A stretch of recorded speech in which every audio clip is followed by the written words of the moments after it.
Hi hello नमस्कार, मैं हूं आरजे विपिन और आप मुझे सुन रहे हैं खास लोग खास मुलाकात पे। और खास लोग खास मुलाकात के शो की बात की जाए तो हर रोज कई सारे खास गेस्ट से आप सभी को रूबरू करवाते हैं। और आज इसी कड़ी पे हमारे साथ मौजूद है बहुत ही बेहतरीन शेफ। अगर बात की जाए शेफ तरुण की, जिन्हें 13 ईयर्स ऑफ एक्सपीरियंस है इन F&B इंडस्ट्री। और इसी के साथ शेफ तरुण ने रिसेंटली अपनी एक बुक भी लॉन्च की है। उसी के साथ आज शेफ तरुण से कई सारी खास बातें करने वाले। पहले तो आपका वेलकम है Tarun. Thank you Vipin, how are you? मैं बहुत अच्छा हूँ, आप कैसे हैं? बिल्कुल ठीक, thank you for having me here. Thank you so much, आप यहाँ पर आए। लेकिन तरुण, सबसे पहले तो मैं आपसे ये जानना चाहूंगा, दुबई में आप थे, हरिद्वार में आए हैं, मौसम में बदलाव, कोहरा बहुत टाइम बाद देखने को मिला होगा, कैसा लग रहा है हरिद्वार? विपिन, ऑनेस्टली मेरे को ये मौसम बहुत अच्छा लगता है। मतलब I think I am December born, मेरी पैदाइश दिसंबर के महीने की है, तो मुझे आई थिंक सर्दियाँ बहुत पसंद है शुरू से ही, बचपन से ही। और यू नो इस मौसम में कुछ अलग है। गरम गरम पराठे खाना, सरसों का साग, मक्के की रोटी, गरम गरम राजमा चावल खाने। और हरिद्वार की बात करो तो गरम गरम पूड़ी आलू आप खा रहे हो ठंड में, उसकी फीलिंग ही अलग है। मतलब मैं चाय नहीं पीता हूँ, लेकिन जो चाय पीते हैं आई एम श्योर इस चीज़ को समझ रहे होंगे कि हाथ काँप रहे हैं लेकिन आप चाय पी रहे हो, तो उसकी it's a feeling which you can't replace it. तो मेरे को ये वेदर बहुत अच्छा लगता है। एंड गर्मियाँ सेम है दुबई में, हरिद्वार की ज़्यादा फ़र्क नहीं है। बट इतना है कि जब ये मौसम होता है तो मैं पूरी कोशिश करता हूँ कि ऐसे मौसम में घर ज़रूर जाना चाहिए, क्योंकि इट्स अ सीजन ऑफ बॉनफायर्स। बिल्कुल। देखिए, आप घर आने की बात कर रहे हैं, लेकिन कई सारे अगर बच्चों की बात की जाए जो होटल मैनेजमेंट कर रहे हैं, उनका सपना है कि वो दुबई जाए। तो क्या आप उनके लिए गाइडेंस बताना चाहेंगे, किस तरीके से वो अपनी पढ़ाई करें, किस तरीके से प्रैक्टिकल्स में ध्यान दें, किस तरीके से अपना फ्यूचर वो सेट कर सकते हैं? आई थिंक देखो, मैं एक छोटी सी बात कहता हूँ कि जब स्कूलिंग हमारी ख़त्म होती है तब तक हमारे पास 12th आप क्लियर करते हो, हमारे पास क्लैरिटी हो जानी चाहिए कि मैं होटल मैनेजमेंट करना चाहता हूँ या करनी चाहती हूँ या नहीं। लेकिन जब आप चूज़ करते हो तो उसके अंदर भी अलग अलग लाइंस होती हैं कि you want to go into culinary arts, जब आप प्रॉपरली प्रोफेशनल शेफ़ बनना चाहते हो, या you want to do sales and marketing, या फिर आप फ्रंट हाउस करना चाहते हो, कि आप हाउस कीपिंग करना चाहते हो, कि आप फूड एंड बेवरेज में जाना चाहते हो। सो अलग अलग डिपार्टमेंट्स होते हैं। और अगर आपको खाना बहुत पसंद है तो आई सजेस्ट कि आप शेफ़ जरूर बनना चाहिए, क्योंकि क्या है, जब आप किसी चीज़ को एंजॉय करोगे, आपको खुद खाने का शौक़ है, तो आप उसको बनाने में भी उतना ही एंजॉय करोगे, लोगों को खिलाने में भी मज़ा आएगा। तो जब आप कॉलेज के बारे में देख रहे हो तो सही कॉलेज समझना ज़रूरी है। ऐसा भी ज़रूरी नहीं है कि घर से बहुत दूर है कॉलेज तो प्रॉब्लम हो रही है ट्रैवल्स में, कि आप छुट्टी पे घर आ रहे हो जा रहे हो। ऑफ कोर्स हर फैमिली का अपना सिस्टम है, सारी चीज़ें हैं, and it's not a easy thing to be very honest. बाकी आई एम श्योर उस एज तक बच्चे आते हैं, पेरेंट्स बहुत गाइड करते हैं, तो सब कुछ अच्छा होगा। आई ओनली से कि आपको फोकस रहना बहुत ज़रूरी है, एंड आप कर लोगे। ये लाइफ है, हम सब कर ही लेते हैं। इसी के साथ आपकी अगर बुक की बात की जाए, फ्लेवर ऑफ द देवभूमि आपने लॉन्च किया कुछ टाइम पहले। इवन अभी मैंने पढ़ी नहीं है, लेकिन बहुत जल्दी इस बुक को पढ़ने वाला हूँ। तो इस बुक में ऐसा क्या खास है जो अलग रेसिपी बुक से डिफरेंट बनाता है?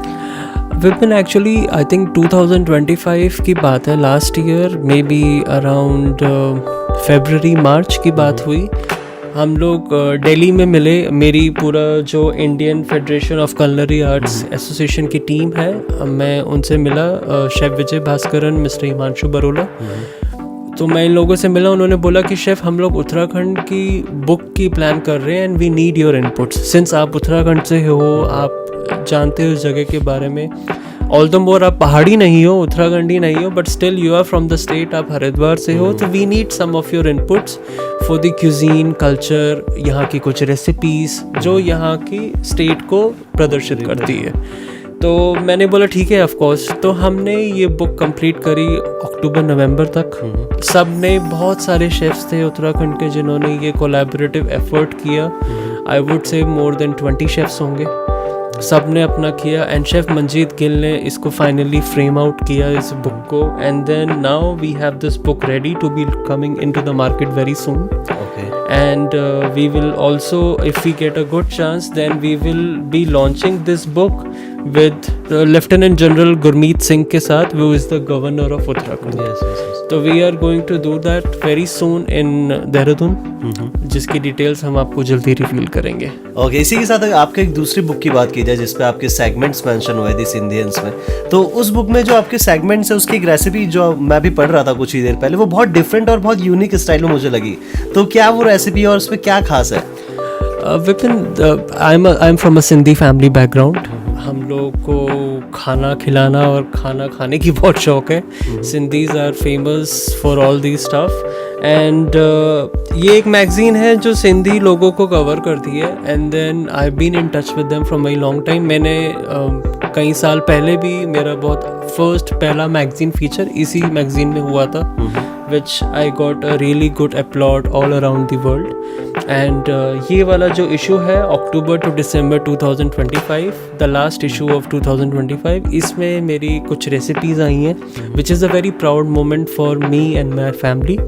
And इस रेसिपीज़ में मेरी अराउंड मैंने इनको 7 to 8 रेसिपीज़ दी थी, पर जिसमें मेरी 4 सेलेक्टेड रेसिपीज़ आई हैं, which is a good moment. तो अगर आपको ये रेसिपी डिजिटल कॉपीज़ या हार्ड कॉपी आप ऑनलाइन ऑर्डर कर सकते हैं, उसमें you can go through the recipes and it is also available on my Instagram page as well, so people can go and see the recipes as well. देखिए तरुण, अगर बात की जाए खाने की कई सारी खास बातें अभी तक हो चुकी है, इवन मुझे तो भूख भी लगनी शुरू हो ही गई है।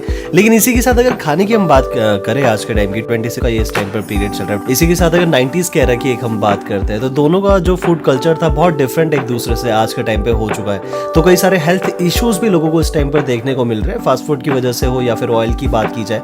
तो इसके पीछे क्या रीजंस लगते हैं आपको और किस तरीके से लोग अपनी हेल्थ को भी फिट एंड फाइन रख सकते हैं, साथ में इन चीज़ों को अगर कंज्यूम कर रहे हैं तो उसके साथ भी? Vipin, I think the major fault is processed food. हम अगर मार्केट में जाते हैं, सुपर मार्केट में जाते हैं, ग्रॉसरी लेने जाते हैं, तो आप अगर देखोगे हमारी कितनी चीज़ें प्रोसेस्ड पड़ी हुई हैं शेल्फ में। हमारी किचन में भी देखोगे तो कितनी चीज़ें प्रोसेस्ड आ रही हैं। हमें कोशिश करनी चाहिए, मैं जानता हूँ कि वो इजी नहीं है, बट कोशिश करनी चाहिए कि जितनी प्रोसेस्ड चीज़ें हैं जो हम मार्केट से ख़रीदते हैं, उस चीज़ को हमें बिल्कुल बंद कर देना चाहिए, because it is not good for the health in the end. आप फ्रेश सीजनल लोकल वेजिटेबल्स खाइए। ज़रूरी नहीं है कि ये एवोकाडोज जो इतना ट्रैवल करके आए हैं तो आपको वो खाने की ज़रूरत है। आप जो सीजनल लोकल है उन चीज़ों के साथ भी इंटरेस्टिंग चीज़ें बना सकते हैं, घर में कर सकते हैं। मतलब मैं हरिद्वार की बात करता हूँ, छोटा सा शहर है and I really enjoy it, क्योंकि मैं जब भी इतने लोगों से मिला गया तो मुझे सीजनल खाने को ही मिला, which is I am very happy. But अगर हम जैसे मेट्रो सिटीज़ की बात करें, it is not going in good direction. First of all, जो आप स्ट्रीट फूड बाहर खा रहे हो, कितना हाइजीनिक है, कितना अच्छा नहीं है, कितना प्रोसेस्ड है, कितनी उसमें सॉसेस हैं, क्या क्या है, बट इन दी एंड ठीक है, यंग जनरेशन को पसंद है वो चीज़ें, बट हम लोग एज अ शेफ़ बहुत कोशिश करते हैं कि कितना एजुकेट कर सके, कितना कर सके, and then it will help in the long run, because these are the young generation which everyone is going to follow in the future. Tarun, कई सारी खास बातें आज के शो में अभी तक हम कर चुके हैं। मैं चाहता हूँ एक ऐसा खास मैसेज आपकी तरफ से हमारी जनता को जो इस टाइम पर अभी हमें सुन भी रहे हैं या फिर हमें हमारे सोशल मीडिया प्लेटफॉर्म पर देख रहे हैं, उन्हीं के लिए और उन्हीं के साथ एक करियर एडवाइस जो इस टाइम पर यूथ हमारे साथ जुड़ा हुआ है। आप जो भी काम कर रहे हो उसको अच्छे पैशन से करो, पूरा दिल लगा के करो। अगर आप उस काम को एंजॉय नहीं कर रहे हो तो प्लीज़ डोंट डू इट। कभी कभी प्रेशर आ जाता है कि नहीं आपको करना पड़ेगा, तो उस चीज़ में ढूंढो कि आप उस चीज़ को बेटर कैसे कर सकते हो, जो आपकी आइडेंटिटी हो। और सबसे ज़रूरी है कि जब आप उस चीज़ को कर रहे हो या कोई भी काम है तो उसको आप पूरी ऑनेस्टी के साथ करो, क्योंकि अदरवाइज़ फिर आपको वो रिजल्ट्स नहीं देगी, आप आगे उस चीज़ को बेटर करने के लिए और मोटिवेट नहीं होगे। और जब तक ये फायर आपके अंदर नहीं जल रही है ना, तब तक ऐसा लग रहा है कि एक एक दिन वेस्ट हो रहा है। तो वो एक एक दिन, एक एक मोमेंट को वेस्ट मत करो, make it useful, make it memorable और एंजॉय करना चाहिए, बिकॉज यू नो ये टाइम दोबारा नहीं आता है। एंड देन जो आप लाइफ जी रहे हो, कई लोग उस लाइफ को जीने के लिए बहुत मेहनत कर रहे हैं, तो जो अभी आपके पास है आप उस चीज़ को पूरा एंजॉय करो। सोशल मीडिया जो आप इधर उधर आप देखते हो, इतना कुछ हो रहा है, उस चीज़ से प्लीज़ बाहर आओ, जो अभी रियल आपके पास है उस चीज़ों को जितना एंजॉय कर सकते हो, जितना उसको आप मेहनत करो उस चीज़ के लिए, सब कुछ अच्छा होगा। क्या पीस ऑफ एडवाइस आपने दी है। मतलब मुझे लगता है जितने स्टेप पर हमें सुन रहे लोग काफ़ी इंस्पायर भी होंगे। लेकिन देखिए, आज के शो की बात की जाए या फिर आज शेफ तरुण के साथ हम कई सारी खास बातें करते हैं। अगर बात की जाए उनके बुक की या फिर बात की जाए उस एक खास डिश की जो कि सिंधियन मैगजीन में मेंशन हुई है। साथ ही अगर हेल्थ और फूड की बात की जाए तो किस तरीके से आप अपने आप को अवेयर रख सकते हैं, अपने आप को फिट एंड फाइन रख सकते हैं इन केस आप भी जंक फूड या फिर अगर बात की जाए आप भी फास्ट फूड के शौकीन हैं। आज के शो के लिए सिर्फ इतना ही। मुलाकात होने वाली है बहुत ही जल्द अगले शो में, लेकिन तब तक के लिए मुझे दीजिए इजाजत और सुनते रहिए रेडियो डिवाइन 90.4 FM।